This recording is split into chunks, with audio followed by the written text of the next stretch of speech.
Ladies and gentlemen, now for the official introduction, the fighter fighting out of the blue corner, weighed in at 58.4. He's at 14, stands 5'7". He fights out of Asylum Valley Judo and hails from Wakefield, Hussain. And his opponent fighting out of the red corner, weighed in at 57.8. He's at 14, stands 5'5". He fights out of Tap Out, Knockout, and hails from Carlisle, Jay Queen. Your referee, Mr. Carl Liddell.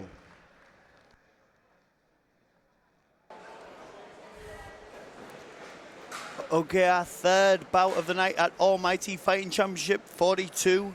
We have Hussain from AVT versus Jay Queen from Tap Out Knockout in the red. Good low kicks there from the red corner.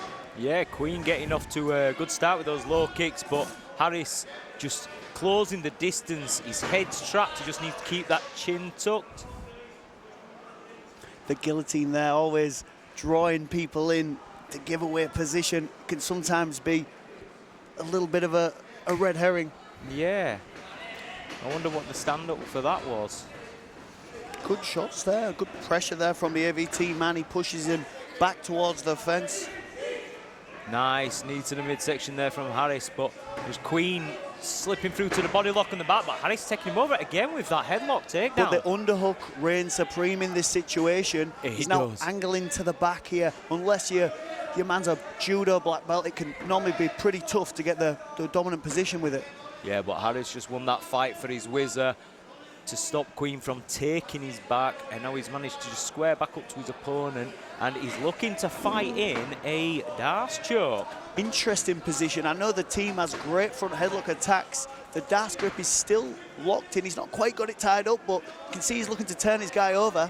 Yeah, he kept on switching to the bolt cutter grip there, you know, just to roll his man over with it, but Queen doing a good job of kind of keeping his base and squaring up with his hips, but Harris has locked it in now. This is tight now. It's all about generating the pressure in the right direction. Sometimes you just want to squeeze, but you really got to draw that elbow up towards the sky to get the finish. You do. I find the higher percentage of the choke comes on the bottom side with the right arm. Harris's right arm now will be what finishes it. Yep, yeah, I agree. Now, when you're doing a Darce, is there anything else that you're looking to do here that would tighten the position up? So, I mean, I'm looking to do one or two things. I'm looking to flatten man to the back and walk around towards the hips to tighten it up. If that fails and they start coming up like that, I'm looking to attack with the bottom side hand into the carotid artery on the opposite side. So I've got one or two ways of finishing this choke. I'm either going to suffocate them on their own shoulder and tighten it up that way, put pressure on, walking towards the hips to make sure the shoulder goes down, or I'm going to attack with the bottom arm for the bottom side choke. I call it the bottom side choke. I don't know what anybody else would call it, but it's pretty self-explanatory that, you know, attack with the bottom side arm, but saved by the bell there. How do you score the round? I mean, we had some good strikes from Jay Queen, but it looked to me like Harris really took control with the front headlock and the Darce choke. Yeah, so I think they were very, you know, Queen got off to a good start with some kicks. They were a stand-up, which, again, I wasn't fully understanding of that. But Harris did come back and dominated the fence work into the takedown, actually got the takedown with the head and arm, you know, ready for the Darce, and ended the round on top. So I've got to give it to Harris there. Yep, I'd agree.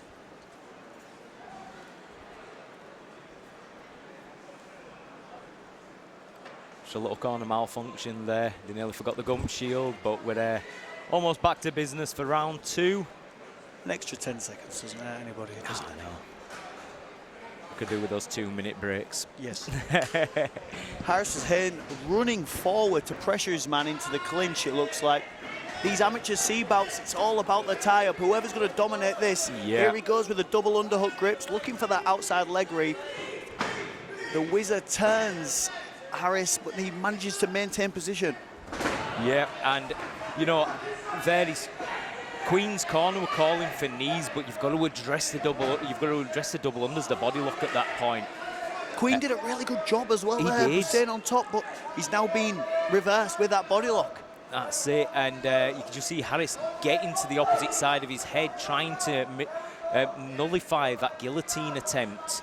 It looks like this Von Flue pressure is in good position. Yes. It's just the half guard might still be in, could be reducing the pressure. But if he manages to circle around just to this side, he should be able to get some sort of finish with it. But you can see that arm is blocking now the pressure on the throat. Yeah, it's just that the pressure is more on the trachea and not on the artery itself. So it's going to be uncomfortable. And it'll probably make it talk funny for a few weeks, but it's going to be more of a strangle rather than an actual blood choke. Yep. Looks like Jay here has retained his guard. He's managed to build a bit of position. I wonder what he's going to be able to do with it. Yeah, I mean, he doesn't look to be trying to tie up the arms or anything, just looking to try and create a bit of space between him and his man there. He almost looks like he's trying to circle around the head a little bit for the guillotine, which I wouldn't advise, but it's very tough to isolate the guillotine when you're on your back in close guard. Perhaps from a sit-up position, but not here. Yeah. Good body shots there from Harris. He's trying to now work with his striking. And in this position here, it's up to Harris to do enough to keep it here. Yeah, he's on top, so he's winning, but if he doesn't do anything, it gets stood up in this position. And again, Harris dominates the top position. Yeah, it looks to me like his grappling's just a little tighter. Yes. You can see that Jay is skilled. He's got a good skill set, but sometimes that headlock or the using outside position is getting him into a little bit of trouble in the clinches. Yep. So here's a question for you. Do you think it benefits the grappler over the striker at C-class?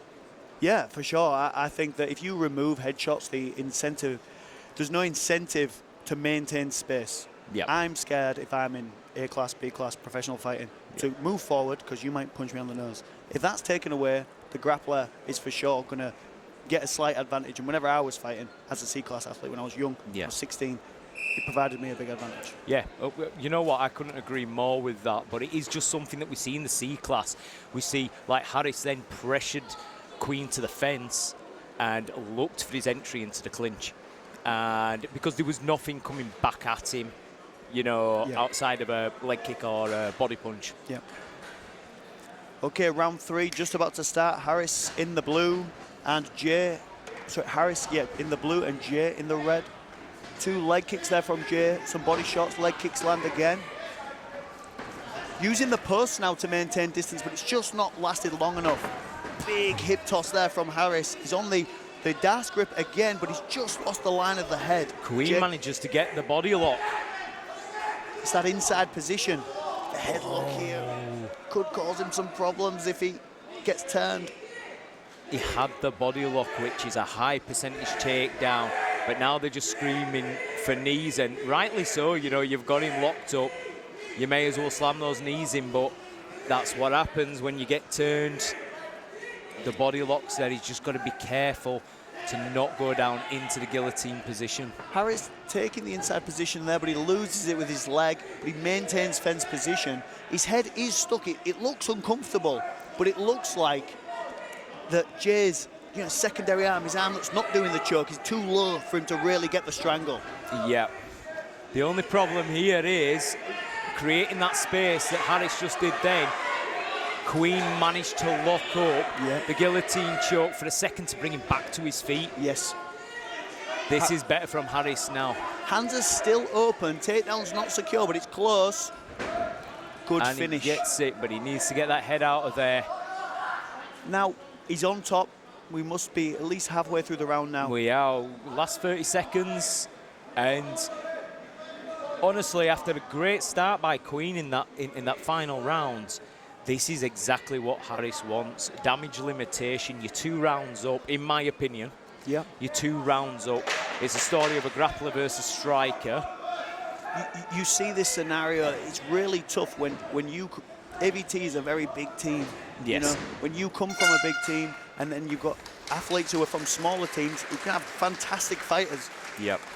But often the training environment's just a little different for the guy at AVT, and it just allows you to be a little more skilled where it really matters. It's why even for my team it's hard to break through, but you know if you keep putting in the work that you will. But here's the story of the fight, and it was the grappler against the striker. Queen's knees were absolutely beautiful, but in order to hit those knees, he had to make the mistake of letting the grappler into clinch range to start with, and it always seemed to end up the same. Yeah, I agree with you there, Danny. I mean, underhooks are king. I think that's one of the things that we learned from that bout.